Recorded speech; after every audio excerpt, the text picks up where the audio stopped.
Good Manners and Right Conduct, Grade 1. Quarter 1, Week 5, Day 1 to 4.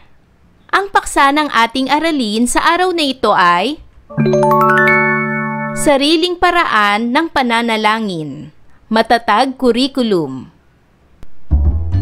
Hello kids, it's me, Teacher Frel. Don't forget to subscribe, like, and share, and hit the notification bell for the latest video. You can also follow my Facebook page, Teacher Frel TV. Sa araw na ito ay pag-aaralan natin sa asignaturang GMRC ang sariling paraan ng pananalangin. Mga kasanayang pampagkatuto na ipakikita ang pagiging madasalin sa pamamagitan ng wastong kilos at salita sa pananalangin. Una, natutukoy ang mga sariling paraan ng pananalangin. Pangalawa, natutuklasan na ang sariling paraan ng pananalangin ay nakatutulong sa pagpapabuti ng ugali. At pangatlo, nakapagbabahagi ng mga karanasan tungkol sa pagpapabuti ng kanyang ugali dahil sa pananalangin. Halimbawa, disiplina, pagdarasal, at nangunguna sa pagdarasal sa klase. Day 1. Layunin. Natutukoy ang mga sariling paraan ng pananalangin. At nakikilala na ang sariling paraan ng pananalangin ay nakatutulong sa pagpapabuti ng ugali upang malinang ang pagiging madasalin. Magandang araw sa inyo mga bata! Kumusta kayong lahat? Bago tayo magsimula sa ating aralin, awitin muna natin ang Kumusta, Kumusta, Kumusta. Kumusta, kumusta, kumusta, kumusta kayong lahat? Ako'y tuwang-tuwa, masaya't nagagalak. Tra-la-la-la-la-la-la-la, tra-la-la-la-la-la-la-la, tra-la-la-la-la-la-la-la, tra-la-la-la-la-la-la. Kumusta, kumusta, kumusta, kumusta kayong lahat? Ako'y tuwang-tuwa, masaya't nagagalak. Tra-la-la-la-la-la-la-la, tra-la-la-la-la-la-la-la, tra-la-la-la-la-la-la-la, tra-la-la-la-la-la-la. Tayo ay magbalik-aral. Pagmasdan ang larawan. Ano ang mensahe ng larawan? Tama! Ipinapakita ng larawan ng isang batang babae na nag-iimpok sa isang alkansya. Ang mensahe ng larawan ay ang kahalagahan ng pag-iimpok o pag-iipon ng pera sa murang edad upang matutong maging responsable at matipid. Ano-ano ang mga paraan ng pag-iimpok at pagtitipid? Tama! Ang mga paraan ng pag-iimpok at pagtitipid ay ang paggamit ng alkansya upang ipunin ng barya o natirang baon. Pagbili lamang ng mga kinakailangang gamit. Pagtitipid sa mga gamit sa paaralan. At pag-iwas sa pagbili ng mamahaling gamit o hindi kailangang bagay. Bakit kailangan mag-impok, magtipid at magtiyaga? Kailangan mag-impok, magtipid at magtiyaga upang magkaroon ng sapat na pera o yaman para sa mga pangangailangan sa hinaharap, tulad ng edukasyon, emergency o negosyo. Sa pamamagitan ng pagtitipid, natututuhan nating gamitin ng wasto ang pera at hindi agad gumastos sa mga hindi kailangan. Ngayon naman, makinig ng mabuti sa tulang aking babasahin. Ang pamagat ng tula ay Ang Batang Madasalin. Ang batang madasalin, nagiging matulungin. Ang batang madasalin, nagiging malikhain. Ang batang madasalin, nagiging masunurin. Ang batang madasalin, nagiging maunawain. Ang batang madasalin, nagiging masayahin. Ano-ano ang mga maaaring mangyari sa batang madasalin? Sa araw na ito, inaasahang matutukoy ninyo ang sariling paraan ng pananalangin. Makikilala nyo rin na ang sariling paraan ng pananalangin ay nakatutulong sa pagpapabuti ng ugali upang malinang ang pagiging madasalin. Pagmasdan mabuti ang mga larawan. Ano ang ipinapakita ng mga bata sa larawan? Tama! Ang mga bata ay nananalangin. Ikaw din ba ay nananalangin? Bakit? Kapag palagi kang nagdarasal o nananalangin, ano ang magiging katangian mo? Ang magiging katangian mo ay madasalin o mapanalanginin. Ang panalangin ay ang pakikipag-usap natin sa Diyos. Ito ay paraan ng pagpapahayag ng ating pasasalamat, paghingi ng tawad, paghiling ng tulong, at pagpapakita ng pananampalataya. Ang madasalin ay nangangahulugang taong mahilig o palaging nananalangin. Ito ay isang katangian ng isang tao na may malalim na pananampalataya sa Diyos at laging humihingi ng gabay, nagpapasalamat o nagpapahayag ng damdamin sa pamamagitan ng panalangin. Ngayon mga bata, makinig kayong mabuti sa isang maikling kwento. Ito ay si Ken. Dati siyang hindi nagdarasal. Inuubos niya ang kanyang oras sa paglalaro.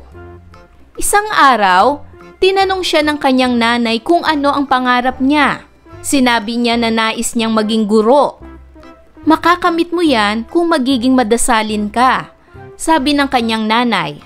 Mula noon, lagi siyang nananalangin na nawa ay matupad ang kanyang pangarap. May sarili siyang paraan ng pananalangin, tulad ng pagpikit, pagluhod, at pagyuko ng kanyang ulo. Ginagawa niya ito upang hindi siya magambala ng sinuman at anumang mga bagay sa paligid niya. Ang paraan ng kanyang panalangin ay nakatulong sa pagpapabuti ng kanyang ugali. Siya ay naging matulungin, mabait, masayahin, magalang, disiplinado, at masunuring bata. Ito naman si Karen. Dati, hindi rin siya nagdarasal. Ngunit dahil sa impluwensya ni Ken, naging madasalin siya.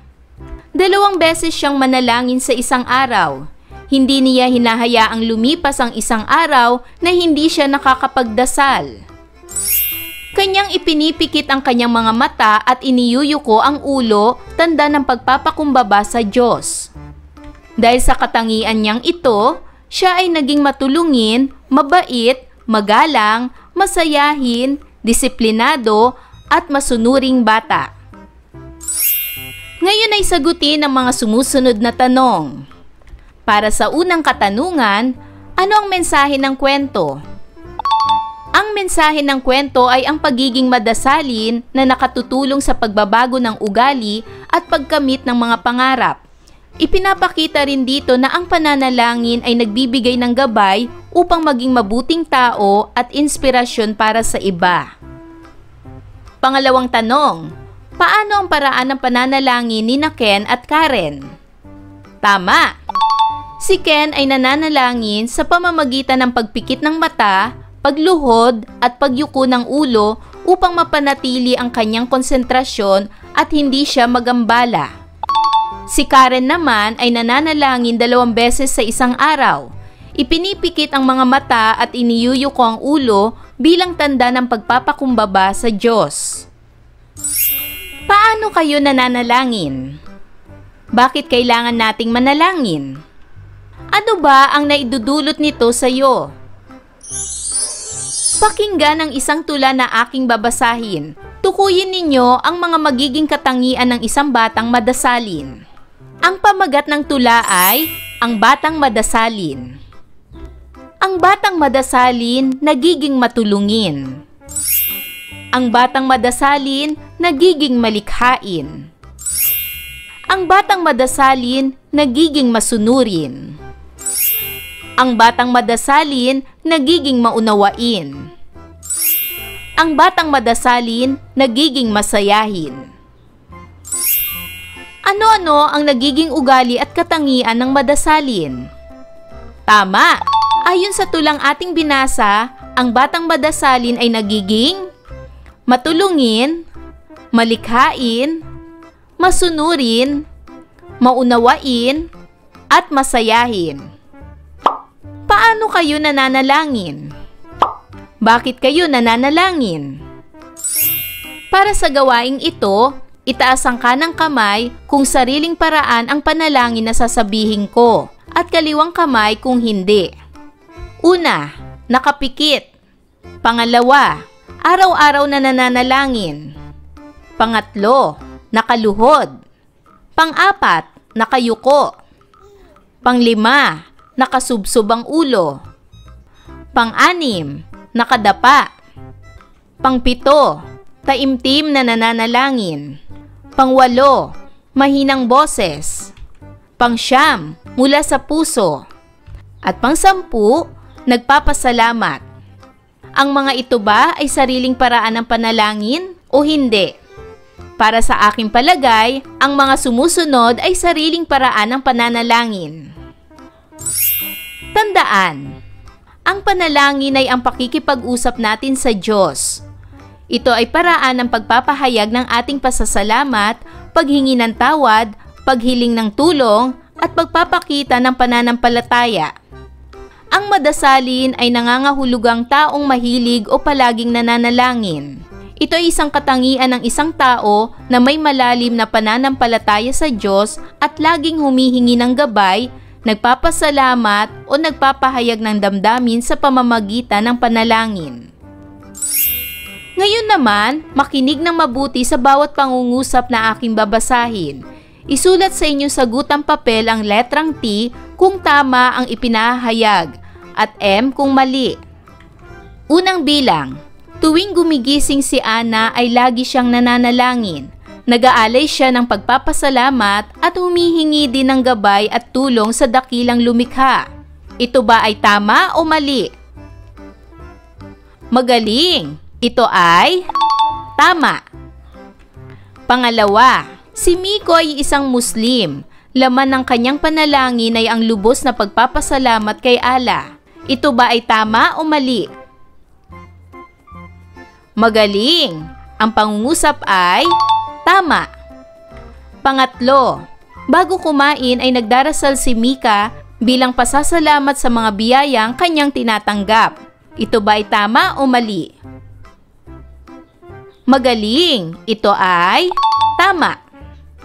Pang-apat, tuwing nagdarasal si Ed ay palaging nagbibiro sa kanyang mga sinasabi.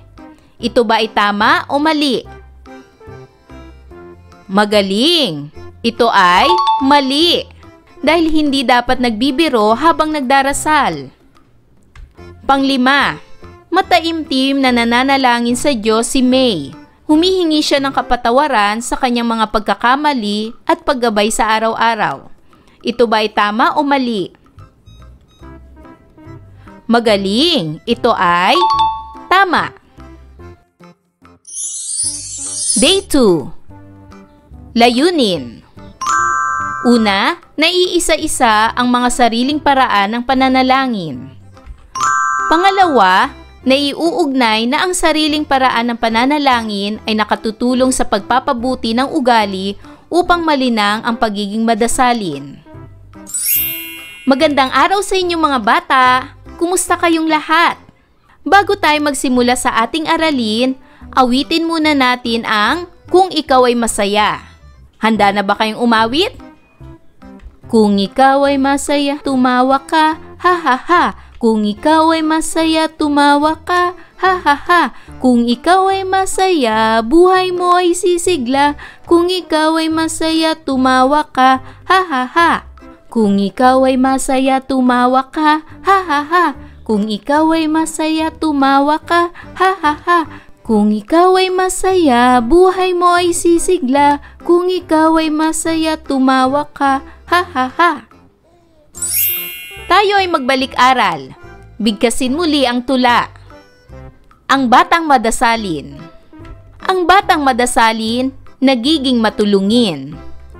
Ang batang madasalin, nagiging malikhain. Ang batang madasalin, nagiging masunurin.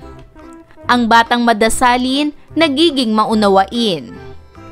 Ang batang madasalin, nagiging masayahin.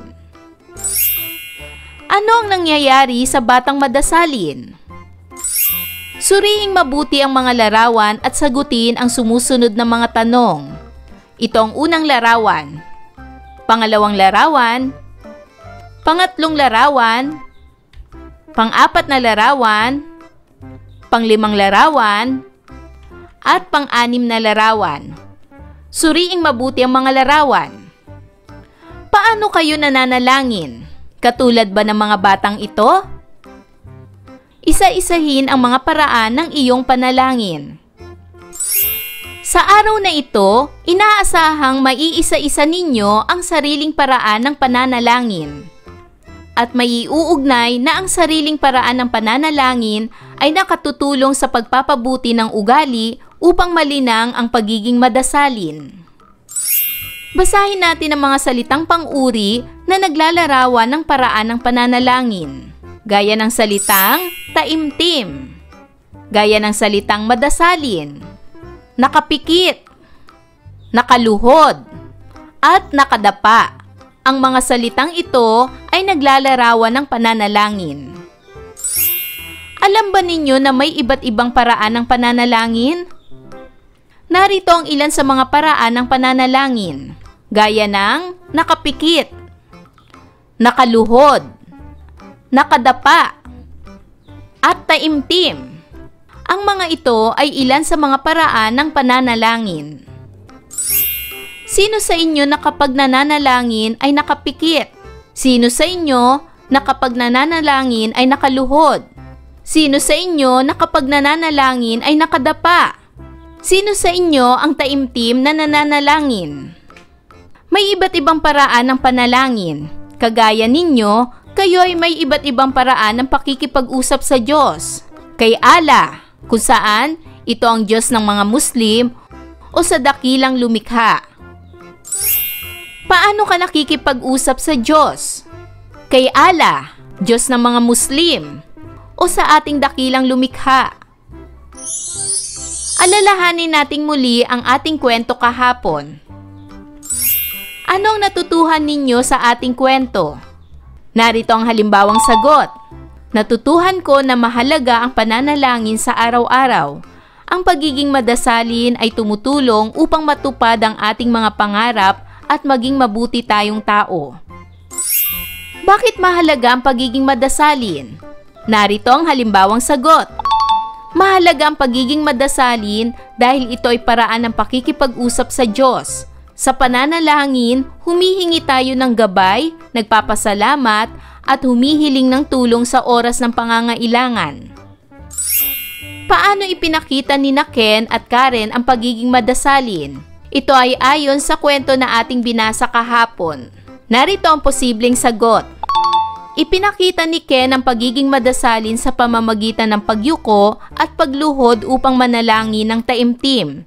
Si Karen naman ay 2 beses nananalangin sa isang araw. Hindi niya hinahayaang lumipas ang araw nang hindi siya nakapagdadasal. Paano mo ipinapakita ang iyong pananalangin?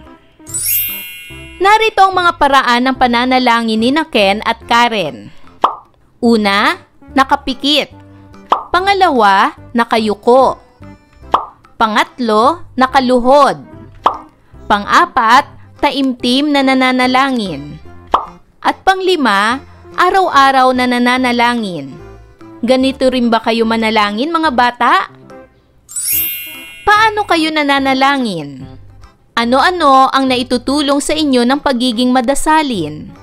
Bakit kailangan nating maging madasalin? Ngayon ay makinig kayong mabuti sa comics na aking babasahin. Ito ay mula sa Learning Activity Sheet. Habang recess ay nag-uusap ang magkakamag-aral na sina Liz, Ron, May at Jan. Sabi ni Liz, "Napakaganda ng ating aralin kanina sa GMRC tungkol sa sariling paraan ng pananalangin. Hindi ba, Ron?" Ang sagot naman ni Ron, "Oo nga, ako bilang Muslim ay palagi kaming nananalangin at nagpapasalamat kay Allah." Sabi naman ni May, "Kami naman bilang Kristiyano ay nakatayo ng maayos, nakapikit at taimtim na sinasabi ang laman ng aming mga puso." Ang sabi naman ni John, Kami rin sa simbahan. Kami ay nakaluhod at nagdarasal. Sabi ni Liz, iba-iba man tayo ng paraan ay mabuti na marunong tayong makipag-usap sa Diyos, kay Allah o sa dakilang lumikha. Sabi rin ni Ron, naku, ang bilis ng oras. Tayo nang maghanda para sa pag-aaral ng susunod nating aralin sa makabansa. Pumasok na ng silid-aralan ang mga bata. Ano-ano ang mga paraan ng panalangin ni Ron, May at John? Narito ang halimbawang sagot.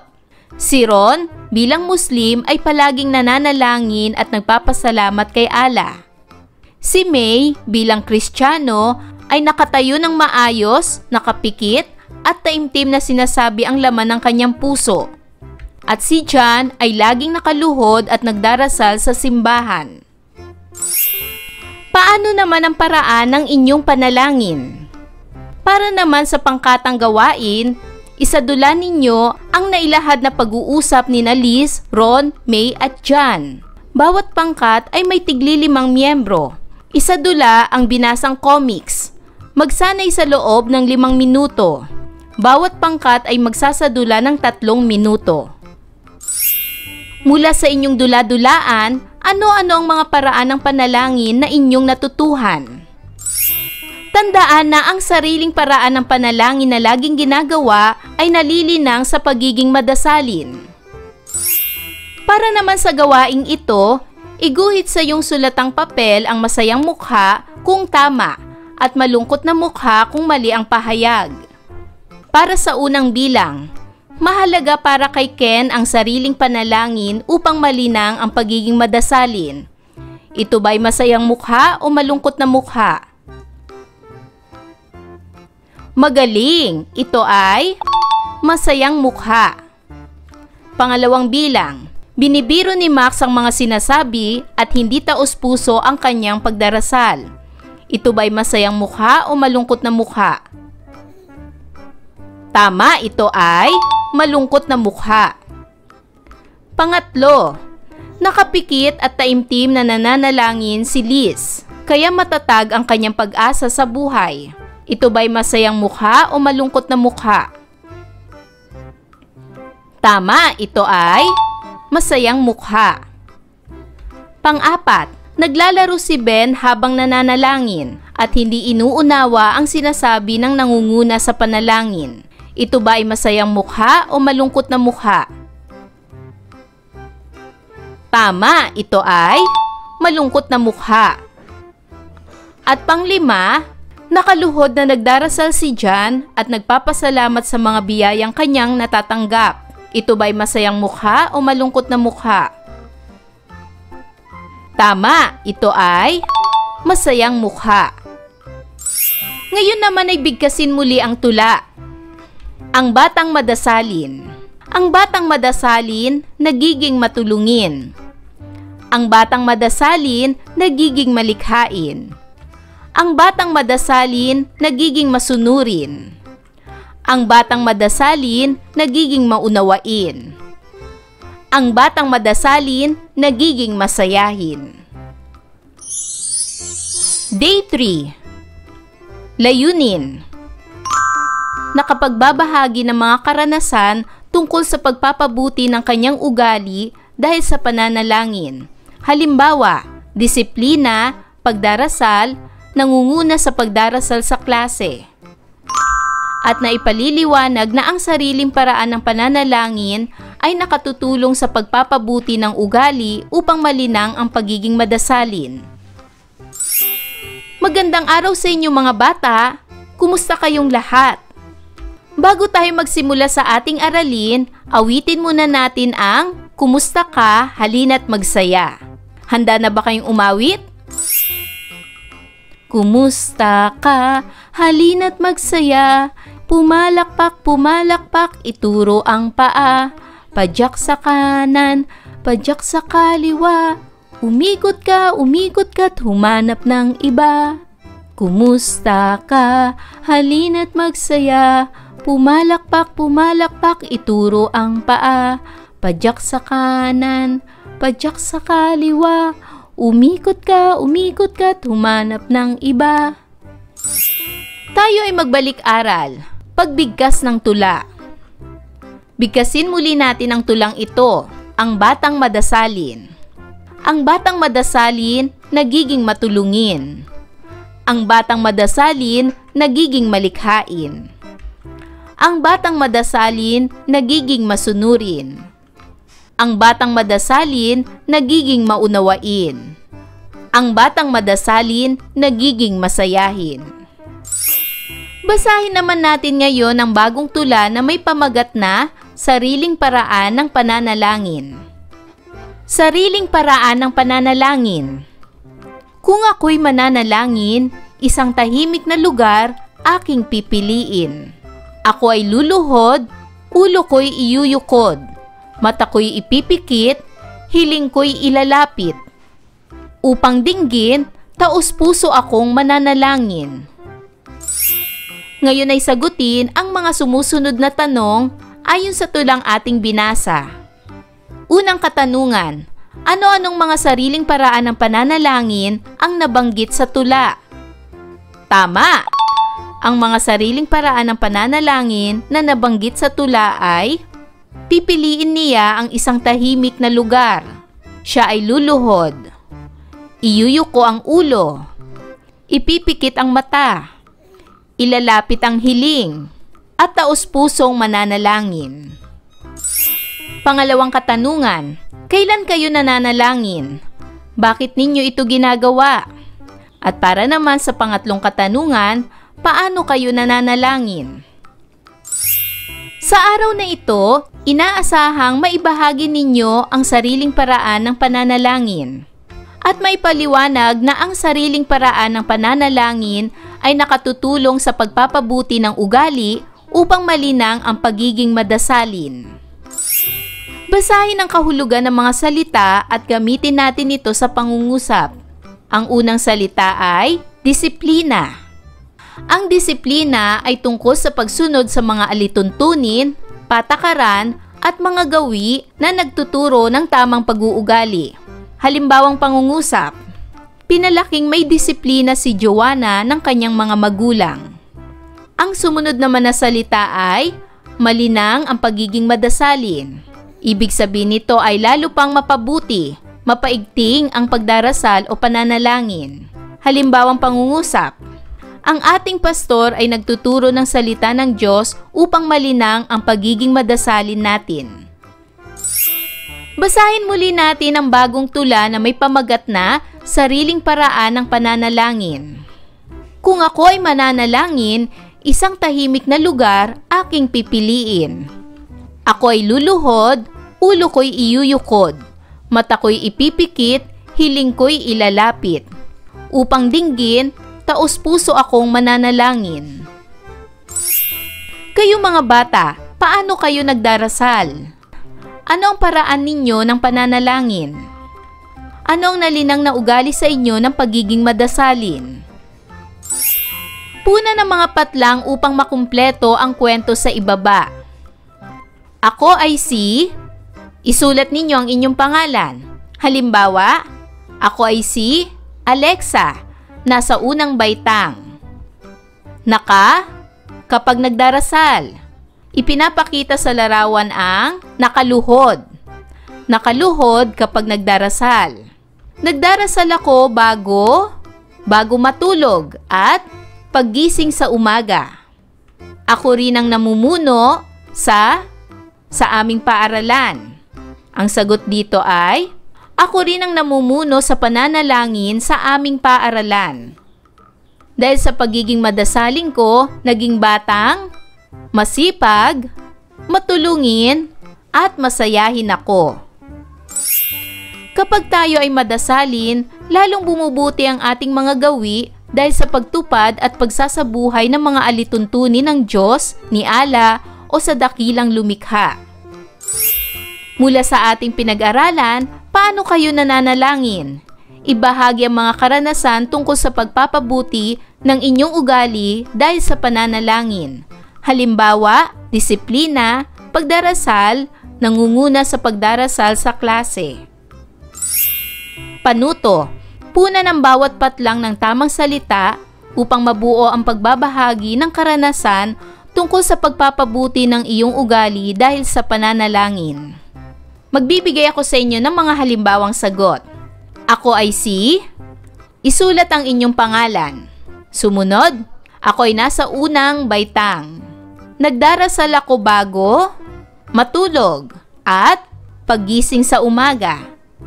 Ako rin ang namumuno sa pananalangin sa aming klase. Dahil sa pagiging madasalin, ako ay naging batang, masayahin, matulungin, malikhain, masunurin, at mabait. Day 4. Layunin. Naipakikita ang pagiging madasalin sa pamamagitan ng wastong kilos at salita sa pananalangin. At natutuklasan na ang sariling paraan ng pananalangin ay nakatutulong sa pagpapabuti ng ugali upang malinang ang pagiging madasalin. Magandang araw sa inyo mga bata! Kumusta kayong lahat? Bago tayo magsimula sa ating aralin, awitin muna natin ang Kung Ikaw ay Masaya. Handa na ba kayong umawit mga bata? Kung ikaw ay masaya, tumawa ka, ha ha ha. Kung ikaw ay masaya, tumawa ka, ha ha ha. Kung ikaw ay masaya, buhay mo ay sisigla. Kung ikaw ay masaya, tumawa ka, ha ha ha. Kung ikaw ay masaya, tumawa ka, ha ha ha.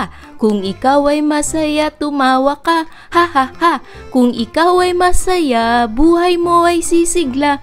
Kung ikaw ay masaya, tumawa ka, ha ha ha. Tayo ay magbalik-aral. Puna ng mga patlang upang makumpleto ang kwento. Gawing gabay ang mga larawan. Ako ay si... Isulat ninyo ang inyong pangalan. Halimbawa, ako ay si... Alexa, nasa unang baitang.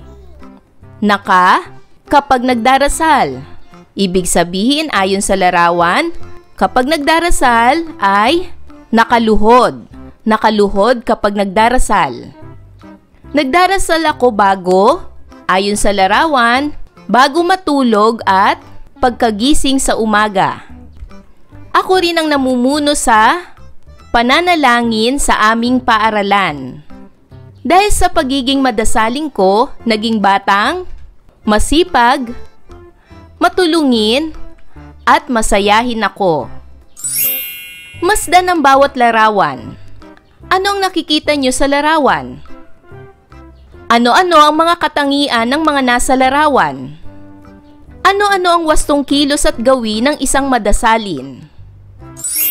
Sa araw na ito, inaasahang maipakikita nyo ang pagiging madasalin sa pamamagitan ng wastong kilos at salita sa pananalangin.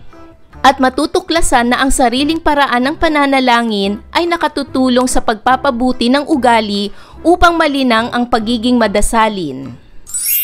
Ngayon ay makinig sa isang maikling kwento na aking babasahin. Ako si Nat, at ako naman si Kat. Katulad ninyo, kami ay nasa unang baitang. May sarili kaming paraan ng pananalangin tulad ng pagpikit ng mata, pagluhod at iba pa.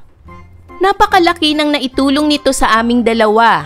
Bumuti ang aming ugali at nalinang ang aming pagiging madasalin kaya kami ang nangunguna sa pagdarasal sa aming klase. Lahat ng patakaran ng paaralan ay aming sinusunod. Hindi kami sumusuway sa mga ito. Lagi kaming bumabati sa aming mga guro at lahat ng mga nakatatanda sa amin. Kami ay magagalang, masisipag at mababait na mga bata kaya kami ay kinagigiliwan ng lahat. Ngayon naman ay sagutin ang mga tanong. Para sa unang katanungan, ano ang katangian na nalinang sa magkaklase sa pagkakaroon nila ng sariling paraan ng pananalangin? Narito ang posibleng sagot. Bumuti ang kanilang ugali at nalinang ang kanilang pagiging madasalin. Pangalawang tanong, nais ba ninyong maging katulad nila? Bakit? Bilang mga batang madasalin, ano ang inaasahan sa inyong mga kilos at gawi? Ano ang mga ginagawa mong kabutihan para sa sarili at sa kapwa dahil sa palagi ang pananalangin? Ipaliwanag. Ngayon mga bata, sa mga katanungang ito ay kayo lamang ang makakasagot nito. Ang batang madasalin ay nagpapakita ng mga mabuting gawi dahil isinasabuhay niya ang nilalaman ng kanyang panalangin. Ngayon ay gawin ang gawaing ito. Isulat sa iyong sulatang papel ang bilang ng mga larawan na nagpapakita ng dapat na kilos o gawi ng isang batang madasalin. Suriin natin ang unang larawan. Ito ba ay nagpapakita ng dapat na kilos o gawi ng isang batang madasalin? Ipinapakita sa larawan ang paraan ng pagdarasal ng isang Muslim. Siya ay nakadapa habang nagdadasal. Tama! Ito ay nagpapakita ng dapat na kilos o gawi ng isang batang madasalin. Pangalawang larawan, nagpapakita din ba ito ng dapat na kilos o gawi ng isang batang madasalin? Tama! Ang isang batang madasalin ay nagiging matulungin sa kapwa. Pangatlong bilang, nagpapakita rin ba ito ng dapat na kilos o gawi ng isang batang madasalin? Tama! Ang batang madasalin ay nagiging masunurin sa kanyang mga magulang. Pang-apat na larawan, nagpapakita rin ba ito ng isang batang madasalin? Tama! Ang batang madasalin ay nagiging palabigay sa kanyang kapwa. Panglimang larawan, ito rin ba ay nagpapakita ng dapat na kilos o gawi ng isang batang madasalin? Tama! Ang batang madasalin ay nagiging magalang. Pang-anim na larawan, nagpapakita rin ba ito ng dapat na kilos o gawi ng isang batang madasalin?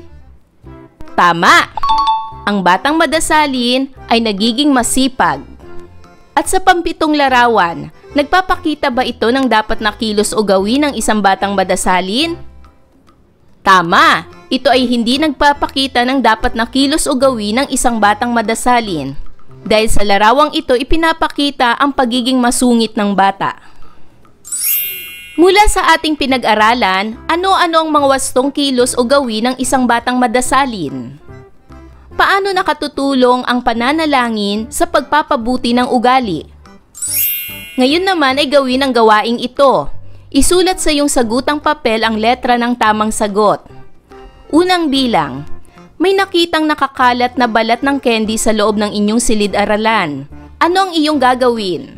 A. Pabayaan. B. Pupulutin at itapon sa basurahan. C. Ipapupulot sa kaklase. D. Ipapupulot sa guro. Ano ang tamang sagot? Magaling! Ang tamang sagot ay letter B. Pupulutin at itapon sa basurahan. Pangalawa, walang nais manguna sa pagdasal sa inyong klase. Sinabi ng iyong guro na ikaw ang manguna. Anong gagawin mo? A. Sabihing nahihiya ako. B. Sundin ang sinabi ng iyong guro. C. Sabihin na iba na lang ang tawagin. D. Ituro ang kamag-aral. Anong tamang sagot? Magaling! Ang tamang sagot ay letter B. Sundin ang sinabi ng iyong guro. Pangatlo, sinabi ng nanay mo na hintayin ang iyong sundo pauwi sa bahay dahil lagi kang may sundo. Ano ang iyong gagawin? A. Sasama ako sa kaklase. B. Susundin ko ang sinabi ng nanay. C. Tataguan ko ang sundo. D. Uuwi akong mag-isa. Anong tamang sagot? Magaling! Ang tamang sagot ay letter B. Susundin ko ang sinabi ng nanay. Pang-apat, nakasalubong mo ang iyong guro. Anong gagawin mo? A. Iiwas ako sa kanya. B. Babatiin ko siya ng buong galang. C. Hindi ko siya papansinin. D. Tataguan ko siya. Ano ang tamang sagot? Magaling! Ang tamang sagot ay letter B. Babatiin ko siya ng buong galang. At panglima, nakita mo sa paaralan mo ang karatulang bawal pumitas ng bulaklak. Anong gagawin mo? A. Pipitas ako ng bulaklak. B. Hindi ako pipitas ng bulaklak. C. Tatapakan ko ang bulaklak. D. Sisirain ko ang karatula. Ano ang tamang sagot? Magaling! Ang tamang sagot ay letter B. Hindi ako pipitas ng bulaklak. Ngayon naman para sa susunod na gawain, piliin ang tamang larawan na sasagot sa mga sitwasyon. Isulat ang bilang sa iyong sagutang papel.